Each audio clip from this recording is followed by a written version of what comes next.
What's going on, everybody? Leo here, and thanks so much for checking out episode 3 of the Creative Library Podcast. Today's a special one. We have Brady Shearer on the episode today, and if you've never heard of Brady, he's the CEO of Pro Church Tools, based out of Niagara Falls, Ontario, Canada, and this dude's legit. I've actually been following Brady for quite some time now, and the reason is because I actually learned how to shoot video through Brady's educational courses on YouTube.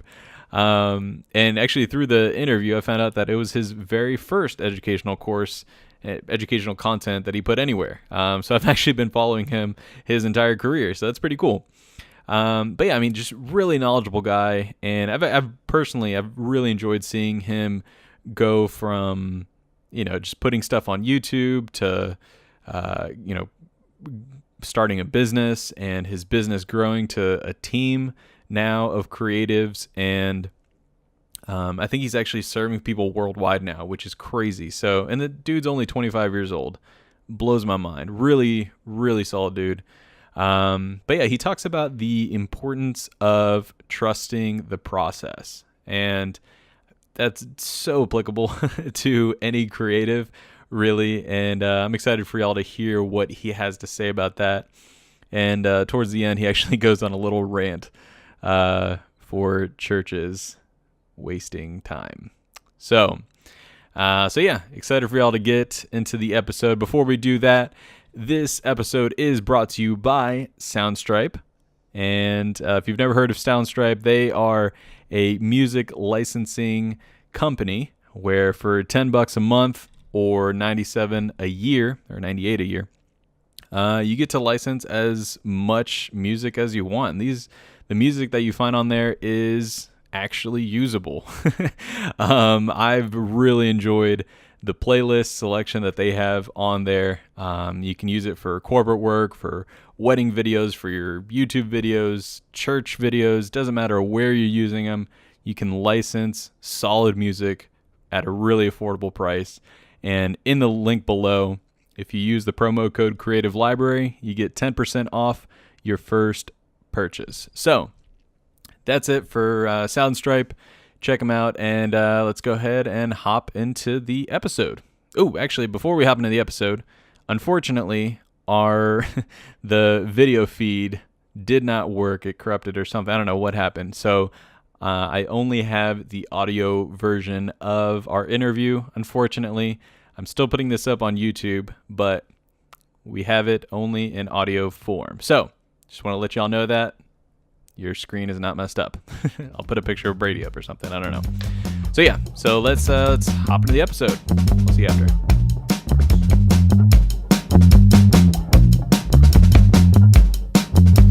Hey, so today's guest is Brady Shearer, and he is founder and CEO of Pro Church Tools and Pro Video Announcements. And he's an educator, a creative, and husband, which is awesome. And most importantly, a Canadian.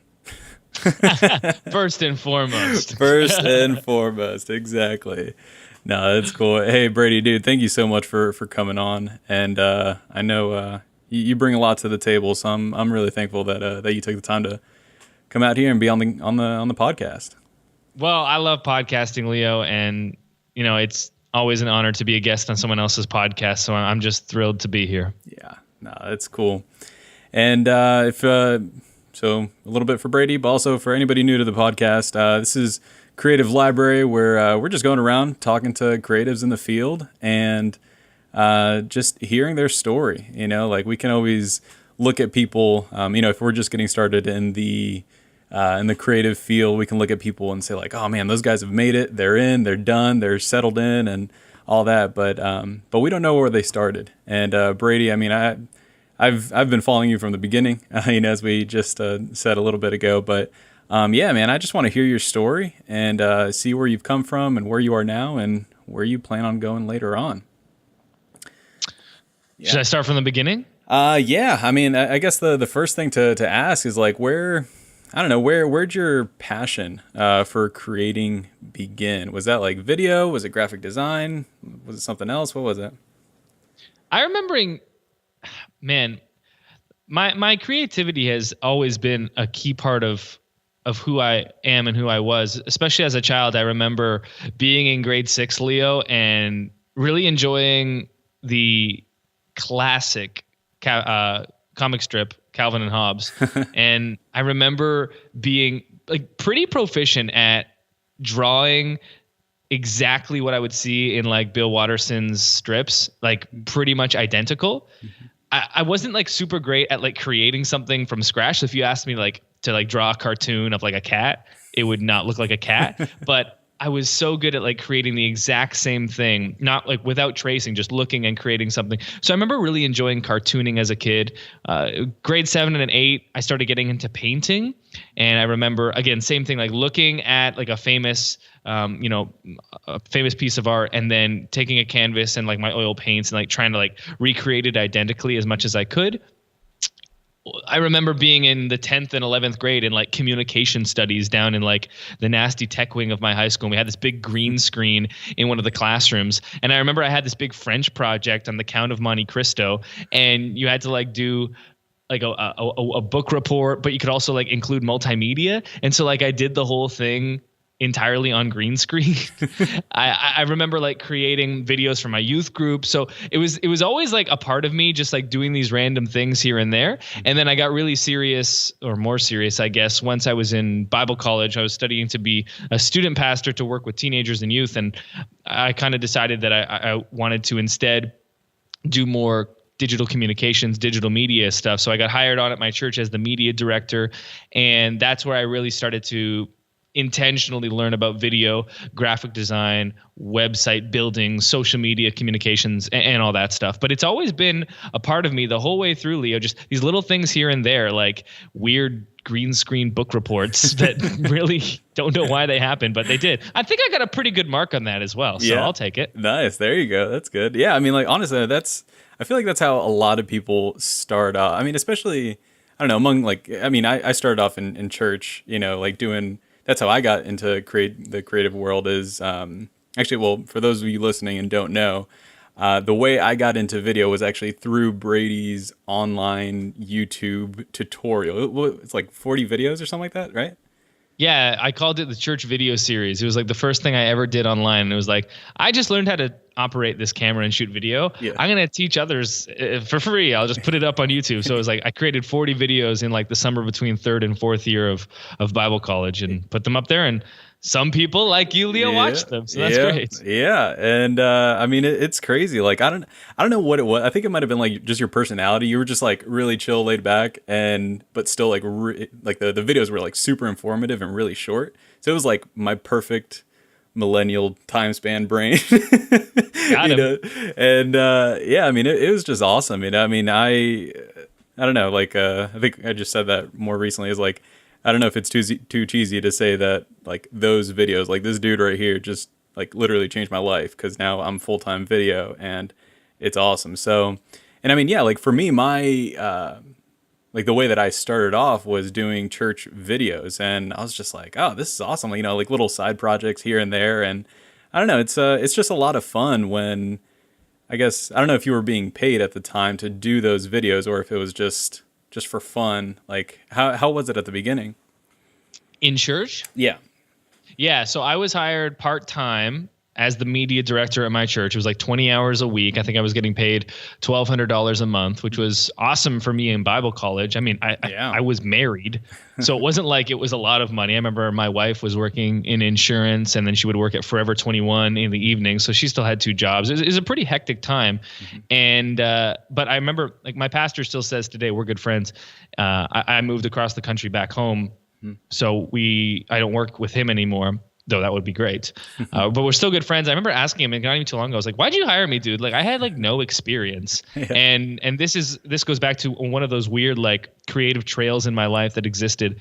And he's like, well, do you remember that album that you produced? And when I was in like first year of Bible college and like the final year of high school, I I wanted to learn how to like record music. And so I bought this laptop and all of these interfaces, and I recorded an album like in my bedroom from scratch, played all the instruments, sang all the music. And some of the tunes like even made it on the radio. One of them hit like number 3 on the local Christian radio charts. And he's like, remember when you like learned all that from scratch? And I was like, yeah, that was good times. He's like, I was just confident that like you had that X factor that you could just learn anything that you wanted. And you had the passion for it. And so he said, I didn't doubt that the skill would get there. You didn't have it at the time, but you had that most important X factor, which is the passion, which isn't something that I have that others don't. Like it just requires a bit of effort. And so I remember like the first video that we ever shot, Leo, we wanted to shoot like this vision video for the church. And so I had this little DSLR camera. I think it was a Canon T3i throwback camera. And I was living at the time with this guy. His name is Mitch. He was my roommate. Now he works with us here. He was the very first full-time employee we ever had. So he's just a roommate of mine at the time. We go out and we're like, okay, we want to shoot this video. And we were inspired by this video that we found online that had this, what's called a tilt shift effect. Where basically it's like a time lapse, which is like those videos that go really, really fast. But it has this weird effect that makes everything look like miniatures. So like if you do a shot over a highway or a shot over people walking in a city, it looks like you're looking at this like miniature little like toy city. It's really cool. Yeah. Which was the first thing I ever thought of doing on video, which was absurd because it's somewhat of a complex, it's a complex thing to execute. Yeah. So me and my friend Mitch, we go out to start shooting this. We're like, okay, I guess we have to shoot some kind of time lapse. So we look, Google online, figure out how to time lapse using our camera, figure out we need this extra thing. We're like, okay, what if we just we'll just use our hand and like just hold it down and we'll shoot a lot of different photos on burst mode.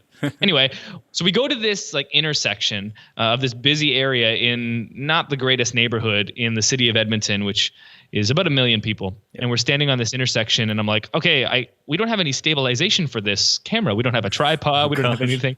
Like Leo, I cannot explain to you how little I understood about anything at this time. Only passion, only desire to learn.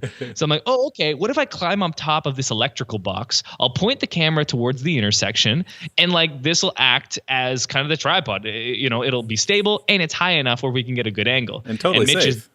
Oh yeah, I mean, and Mitch is there just going like, I don't know, man, like you just didn't want to be alone. And I was like, you're right. That's the only reason you're here. I do not want to look like an idiot by myself.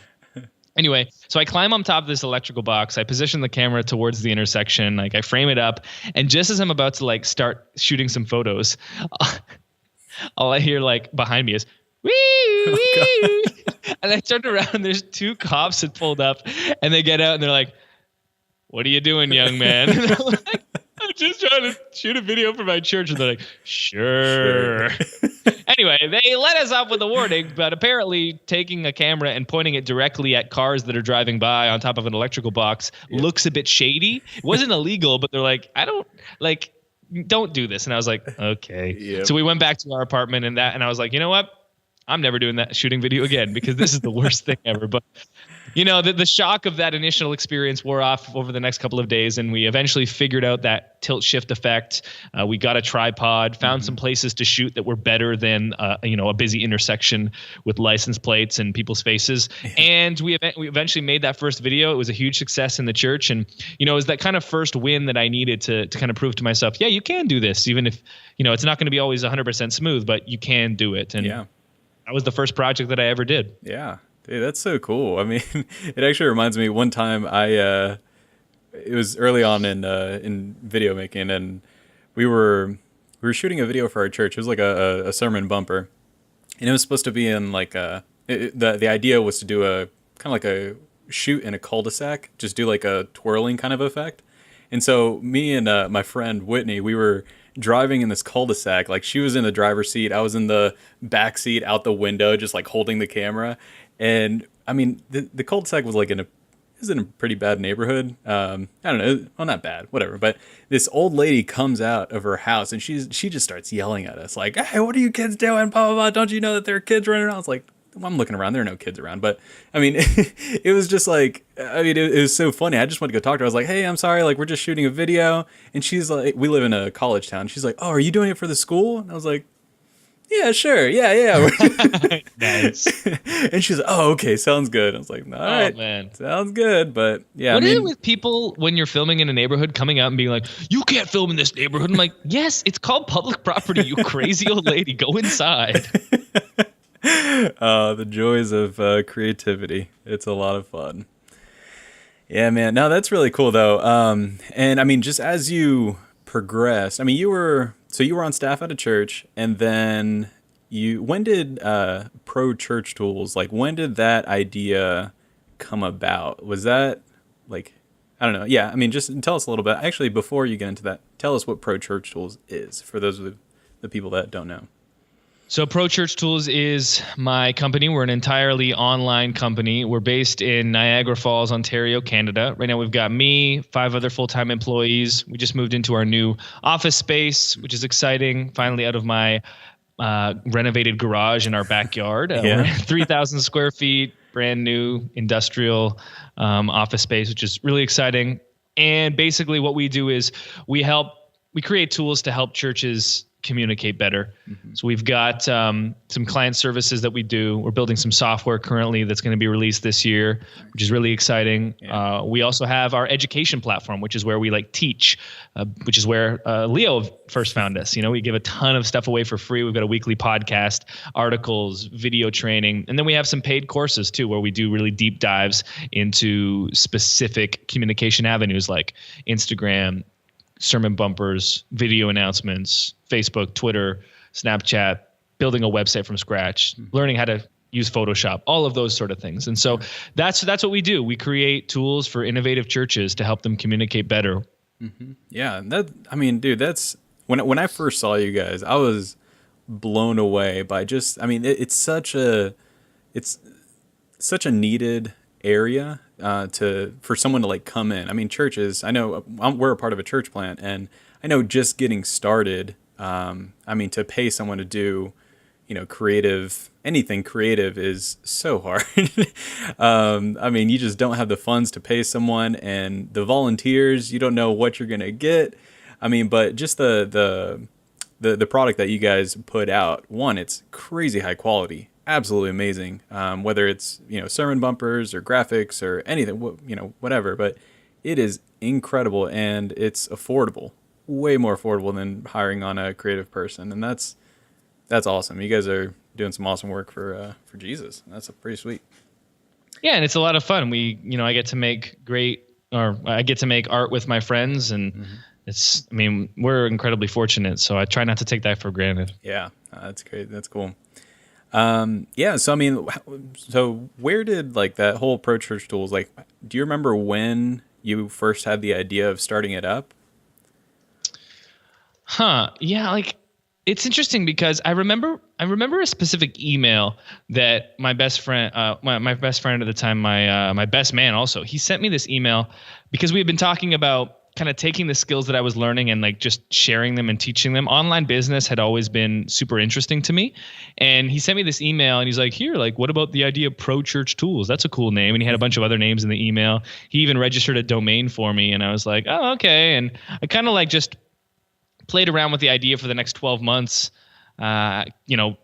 trying to learn how to put up a website, figuring out how to work with themes, and never being happy with what my theme looked like, and just tweaking endlessly. And I eventually had this meeting off chance with this pastor I'd never even met, and he's like, oh, so what are you doing right now? And I shared that idea. He's like, well, you need to do that. And I was like, yeah, but I got to figure this. I was like, no, just don't. How long have you been playing around with this? Oh, a year. And he's like, oh my gosh, think about all the good stuff you could have done in a year. And I was like, yeah, that's true. Who cares if my website isn't perfect? Who cares if I don't have it all figured out? I'm just going to start publishing stuff. And that was where it all began. I was like, I don't really have a business model. I don't really know how this is all going to work out. I'm just going to start publishing crazy amounts of free content. I knew I was good at creating content. So I was like, if I just publish it all and give it away for free, long term, this will probably work out. And it did. Yeah.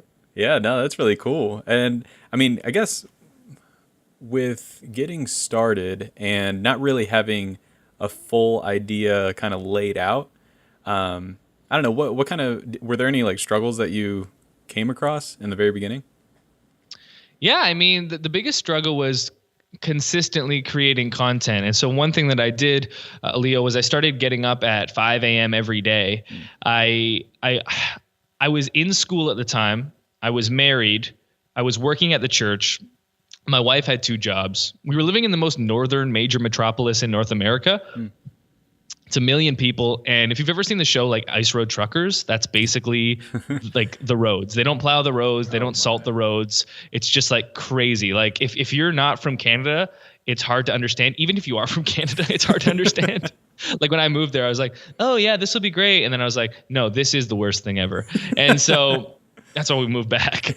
But so I didn't really have any free time. And so I was like, okay, if I'm going to run this business, if I'm going to do this, I got to figure out where I can carve some time out in my day, because it didn't exist. And so I was like, well, I could wake up crazy early. I mean, that time is God forsaken, but it does exist. Yeah. And so I started waking up at 5 a.m. every day. And from 5 to 8 a.m., I would work on this, online website. It wasn't even a business yet. It was just like a site. It's like a blog basically.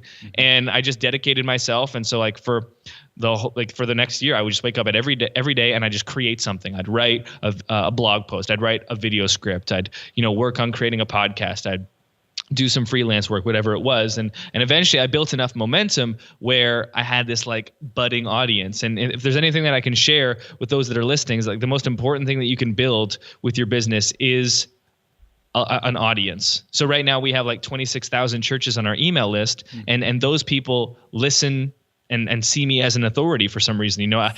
They trust what I have to say. And the business, like the lifeblood of the business, all comes down to that, not the product we have, not the website coolness, not like the latest and greatest thing that we've published. It all comes down to this audience. And so from the very beginning, that was what I focused on most.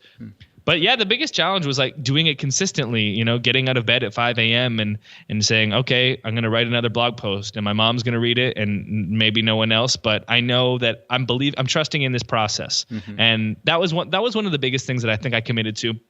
Instead of setting a goal in my head, like, okay, I need to make X amount of dollars, or I need my audience to be X size for me to feel like I've accomplished something, I just said, I'm going to commit to the process of writing every day, the process of creating every day, the process of just doing the work, and whatever comes of it is whatever comes of it. And I think that was one of the biggest keys to our success in the beginning. I just kind of sat back and said, I'm going to commit to this process, and whatever will be, que sera. Yeah. Oh, that's good. That's great. And I mean, you guys have grown like crazy. I mean, I know, actually I just listened to your most recent podcast. You guys were capping out at doing content for like 100 churches. And now you guys are taking on up to like 250 plus. Is that right? Yeah, that's the idea. Man, that's awesome. And that sounds like a ton of work. So I mean, like as you're expanding out, like how do you keep that creativity going? Like how do you prevent yourself from burning out? I find the biggest trouble that I have with creativity is that I want to do too much. I'll get kind of shiny object syndrome. So I'll create something great and I'll set a goal. And instead of seeing it to the end, I'll be like, ooh, what if we made this instead? And what I need to really so I might even have like a little bit of too much creativity. Like I just need to focus on what I've set my mind to. And so, that's one of the biggest things that I find myself fighting against and dealing with. And so I've never had a problem with like coming up with too much creativity, but I'll go back to what I just said, which is committing to the process. The reason that we're able to work with so many churches on a weekly basis is because we have an incredibly optimized system. And so at the end of 2016, I spent a couple of months rebuilding our entire creative program. So we create graphics for churches. We create sermon bumpers for churches. We create video announcements for churches. I redid the entire system that those things are created from, a brand new look for the video announcements, tons of new graphic design options, brand new footage for sermon bumpers. And we just committed to this system. And now we're in the middle of our launch, actually accepting clients. And the reason it works is because we don't even have to be actually too creative, because all the creativity has already been like done up front. And now it's taking what our clients ask for, our partner churches ask for, and figure out, okay, how can we use our existing resources to give them something custom and beautiful based on their direction?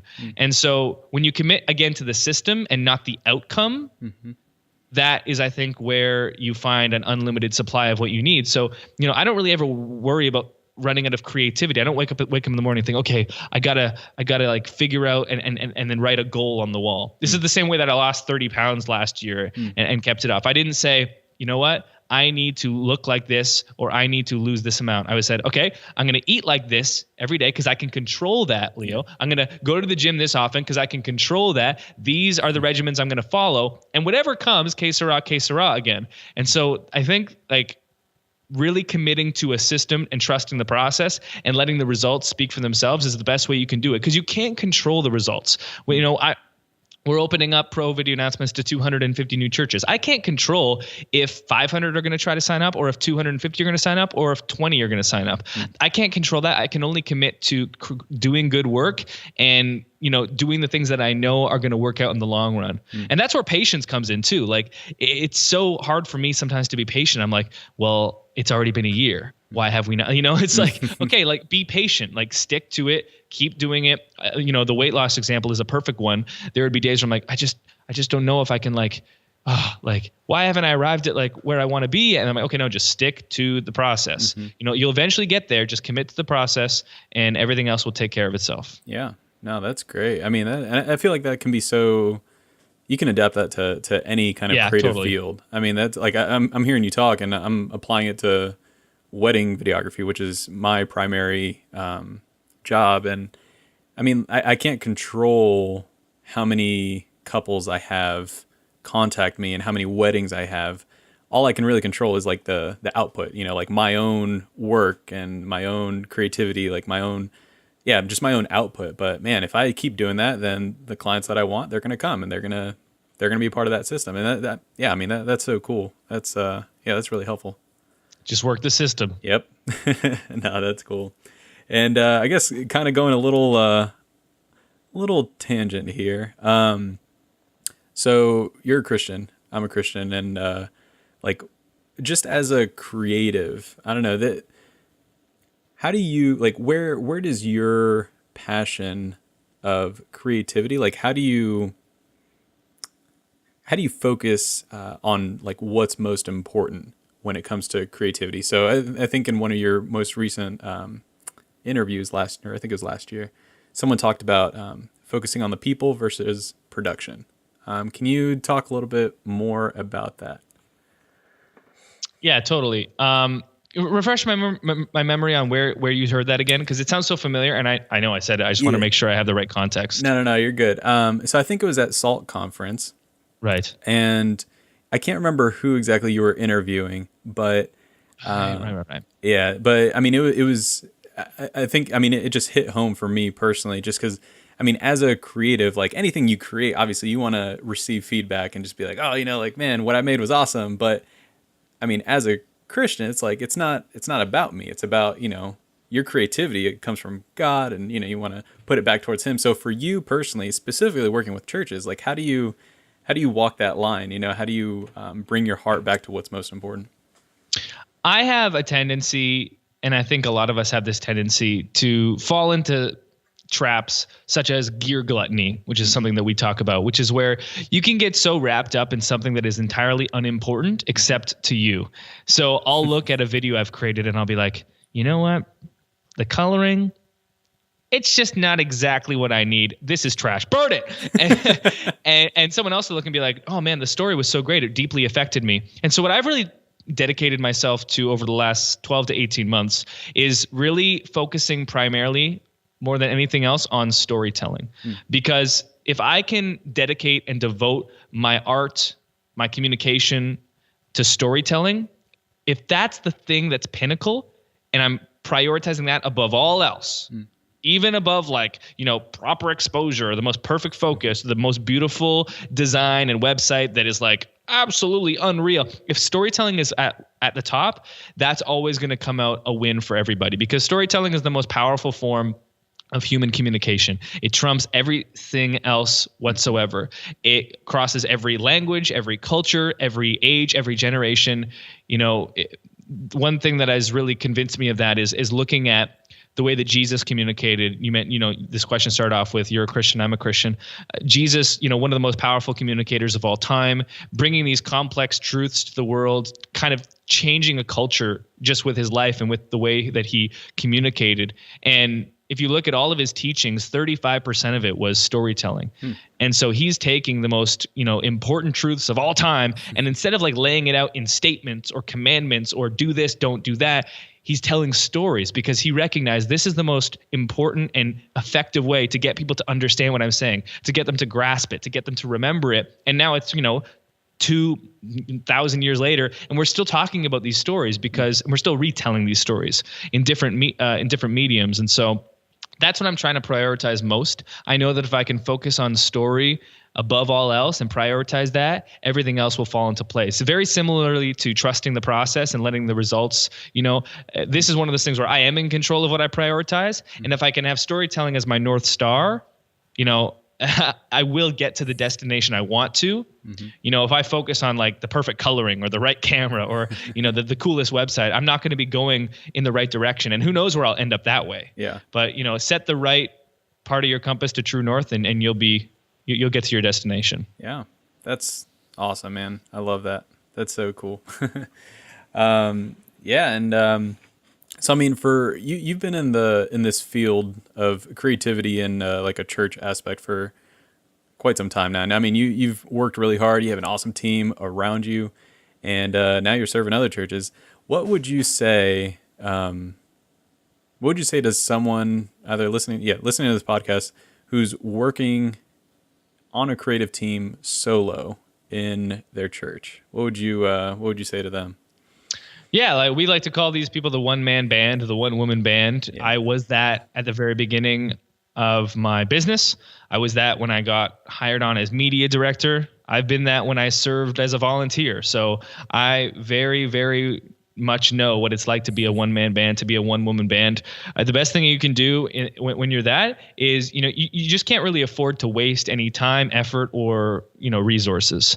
So that's why, our company focuses so much on giving away as much as we can for free. We recognize that 75 to 90% of our audience is never going to give us a dime. That's okay, because we can still resource them and serve them in an incredibly effective way. We can give them free training. We can give them free resources. We can give them free advice.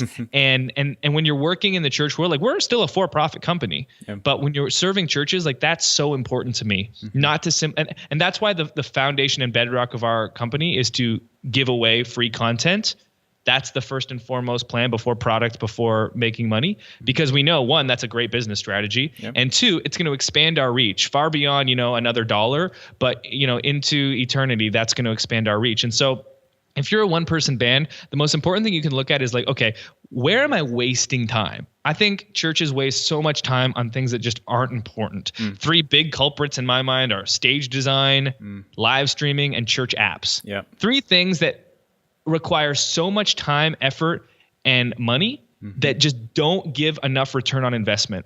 For instance, Leo, here's an example. I was screaming at my team the other day because I saw this on Facebook and I needed to get it out somewhere. There were these 2 posts in this Facebook group that I'm a part of. There's 18,000 people in this group. It's a great group. One person posted and they said, I ran these Facebook ads for a church of 120 people.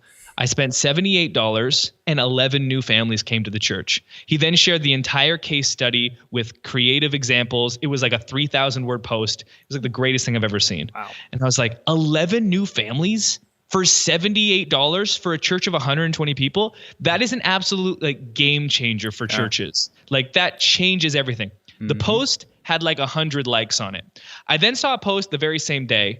Someone was had created this resource, and it was 21 ways to help your church design slides that go on screen. The post had 3 times as many comments, 250 likes, and everyone was losing their mind because they're yeah, no, I can get these super cool bokeh balls behind my worship lyrics. And I was you people, this is the problem. We're wasting our time on things that are not nearly as important as others. Now, don't get me wrong. The person that created this free resource is one of my closest business friends. It was an awesome resource and it definitely helped. It was so helpful, but it's such a small, tiny, minuscule part of church. The look on the screen behind the lyrics that you're singing. Like it's this tiny thing that basically no one in your community cares about. So if you're thinking about like digital communications in churches has so much to do with like expanding our reach, reaching people that couldn't be reached, sharing the gospel and sharing the story of hope to those that would never hear it. And like that Facebook ad strategy was like an absolute game changer. And people were like, cool. And then someone releases like, make sure you have good line spacing. And people are like, oh my gosh, that changed the game. No, it did nothing. So, you know, that's an example of me. And I don't want to like take the high road here because I would totally fall into that trap being like, oh man, if I put all of our lyrics on 2 lines per slide instead of 5 lines, that's so much more aesthetically pleasing. It is. Yeah. And like that would definitely help with like people, you know, reading the songs and following worship a bit better. But you know, at big picture, it's just like that's just really small. And so that's not to say it shouldn't be focused on, but I just want to see one-man band, one-woman band people. If you're working with limited resources, which almost every single church is, like severely limited resources, you've really got to prioritize what's important. You know, figuring out your stage design probably isn't that important if you don't even have a website that works. Live streaming really isn't that important if your social media is like crap. An app? Come on, people. Like that is... Don't even get me started on apps, Leo. My goodness. Dude, those things are so freaking expensive. They're so expensive. Did you know? Here's a crazy stat, Leo. 60%, and this stat is from Google, 60% of the apps in the Google Play Store have been downloaded a grand total. Give me a guess. How many times? 5. 1. 0 times. What? So 60% of the apps, more than half of the apps in the Google Play Store, and again, this stat is from Google, the creator of the store, says they've been downloaded 0 times. Wow. Getting someone to download your app is incredibly difficult. And then if you can get them to download your app, 80% of people that download an app never become an active user. So what are you even paying for? No one's downloading it. And then the 5 that did, only 1 is actually using it. It's complete trash. It's a joke. Waste of money. I get so mad when churches spend their money on stuff like they have no money and then they spend it. You know what? I'm done here. We're done. I think that's the podcast right there. You know, I gotta stay positive, Leo, you know? And so sometimes you need to go on a rant. Sometimes you need to dial it back. And so I'm just going to dial it back. You do you. You're good. No, that's cool, man. I mean, yeah, we can get, I know in the wedding videography group, we can get caught up on like tiny things that in the long run don't really matter also. Like I know right now with, you know, like the GH5 being announced and, you know, possibly A7S III, all like we get camera hungry and we're like, oh, you know, it's 10-bit, 8-bit, 12-bit, 72-bit, you know, it's like what? 4K 60p. Oh my gosh. Yeah. It's like, I mean, yeah, like I love gear, you know, I love talking about it, but again, always in the end, I mean, it's not about like those little fine details it's really just to like puff yourself up to like other videographers or other creatives, you know, it's like, cool, you can have a red camera and still not capture a story, you know, like it's not, what are we really focusing on? And I think you hit on that perfectly. Like, would it be sweet to have a drone shot in our wedding videos? Yeah, but if you can't tell a story, no drone shot is going to make up for your crappy video. And the couple, like, oh, look, they're flying over our ceremony. That's fun. Wait, I don't feel like this tells the story of our romantic journey whatsoever. Oh, but it has a drone shot. Aerial photography, folks. Yeah. Yeah. And again, I mean, both of these things in churches, doing apps and wedding videography, doing drone shots and crazy expensive cameras. Like, I mean, the main concept is don't focus on things that don't really matter. Yeah, that can be applicable to anything, any creative field again. And that's awesome. That's really cool. Well, man, kind of closing up here, where do you see yourself going? Where do you see Pro Church Tools going? What do you have coming up? 2016 was really a rebuilding year for us as we kind of prepared for the future. We, moved into our new offices like the final day of 2016. So we spent 6 months kind of prepping and building them. And, 2017, we got off to a new start in them, which means we can finally hire more people. We've got 4 big projects this year. The one that you mentioned, Pro Video Announcements, accepting all those new churches, that's project number one in quarter one of the year. We've got 3 more big projects. I mentioned the software. We've got something we're building called Nucleus that's coming out in spring. We've got something called Story Tape that's coming out later this year. And then we're going to be redoing some of our existing websites. So those are kind of the 4 big projects this year. It's going to be a really huge year. I kind of want to figure out, I'm still 25, so I'm still really young. And I really get impatient. I'm like, we just need to figure out where the company's going for the next 40 years and lock it in, which is just, that's just moronic to think that that's even possible. Yeah. And so we're trying a bunch of different things this year. We've got client services, we've got education, we've got resources, we've got software. And I really just want to see like what is like really working for us. And if we're going to do all of them long term, great. And if one like obviously is rising above the others, let's double down on that. And so this year is really just about adventure and experimentation. Yeah.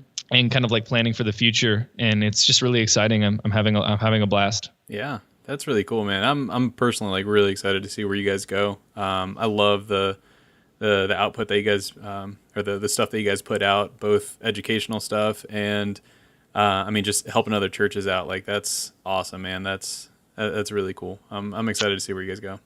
That's kind words. I do appreciate it. Yeah, that's cool.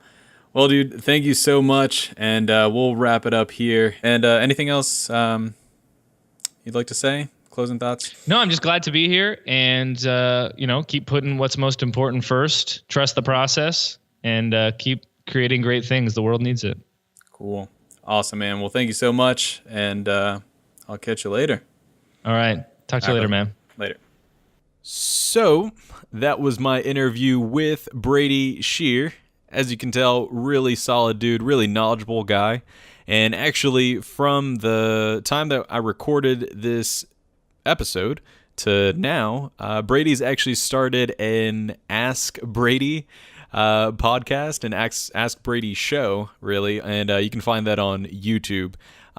He goes on like, I think the episodes are like 30 minutes long, and he just talks about churches and like what they should do. And just a wealth of knowledge. Very, Gary V like. He's just so willing to share everything that he knows for the sake of helping other creatives out. So yeah, really thankful for Brady. And if you want to get in contact with him, check out his work, check out Pro Church Tools or anything. I'll leave links down in the description below on YouTube, or if you're listening on podcast, I'll leave it in the show notes below. So that is it for today's episode. Thank you all so much for checking it out. If you like this episode, go ahead and share, like, comment. We're looking at growing this community here. So the trust the process thing that Brady was talking about very much applies to our channel and podcast here, because we might only have a few listeners here, and that's okay. We're trusting the process here. So thank y'all so much. And stay awesome. Peace.